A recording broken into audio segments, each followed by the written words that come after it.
রেফ্রিজারেটরের electrical wiring diagram দেখব। এর জন্য আমাদের যে সমস্ত ইলেকট্রিক্যাল কম্পোনেন্ট গুলো দরকার সেগুলো আমরা নিয়ে নিচ্ছি।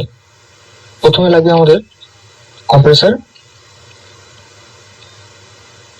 স্টার্ট করার জন্য রিলে, কম্প্রেসারের ওভারলোড বা ওভার কারেন্টের হাত থেকে বাঁচানোর জন্য ওএলপি বা ওভারলোড প্রোটেক্টর, কুলিং কন্ট্রোল করার জন্য থার্মোস্ট্যাট, ক্যাবিনেট ল্যাম্প, ডোর সুইচ এবং 3-pin প্লাগ টপ। প্রথমে 3-pin প্লাগ টপের ডান দিক থেকে আমরা একটি ফেজ লাইন ডোর সুইচে কানেক্ট করব। এরপর ডোর সুইচ আউটপুট থেকে ফেজ লাইন আমরা ক্যাবিনেট ল্যাম্পে কানেক্ট করব। ক্যাবিনেট ল্যাম্প জ্বলার জন্য নিউট্রাল পাওয়ার সাপ্লাই আমরা প্লাগ টপের বাম দিক থেকে আমরা ক্যাবিনেট ল্যাম্পের নিউট্রালে কানেক্ট করব।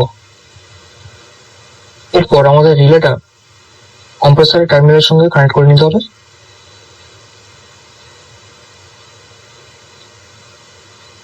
রিলের যে প্রান্তে কম্প্রেসারের রানিং টার্মিনালের সঙ্গে যুক্ত আছে সেই প্রান্তে আমাদের ফেজ লাইন ইনপুট করতে হবে। তার জন্য ফেজ লাইনটা আমরা প্রথমে থার্মোস্ট্যাটের মাধ্যমে রিলেতে কানেক্ট করব। এবার কম্প্রেসার চালানোর জন্য আমাদের নিউট্রাল লাইনের দরকার হবে। সেই নিউট্রাল লাইনটা আমরা ওএলপির মাধ্যমে নিউট্রালে কম্প্রেসারের কমন টার্মিনালে কানেক্ট করব।